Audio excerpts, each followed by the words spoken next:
रसूलुल्लाह सल्लल्लाहु अलैहि वसल्लम ने इरशाद फरमाया, एक मुसलमान के दूसरे मुसलमान पे 6 हक़ हैं। सहाबा ने अर्ज़ किया, अल्लाह के रसूल वो क्या हैं?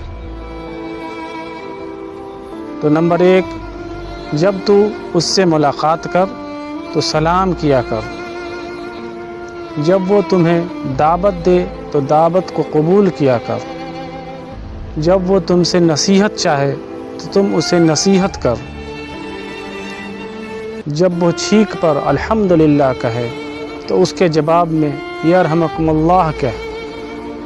जब वह बीमार हो जाए तो उसकी इयादत कर, और जब वह फौत हो जाए तो उसके जनाजे में शरीक हो और रोशनदार हो उसका चेहरा। जो आप सल्लल्लाहु अलैहि वसल्लम की इस हदीस को अपने सारे दोस्तों में शेयर करें। जज़ाकल्लाहु खैर। अस्सलामु अलैकुम व रहमतुल्लाहि व बरकातुहू।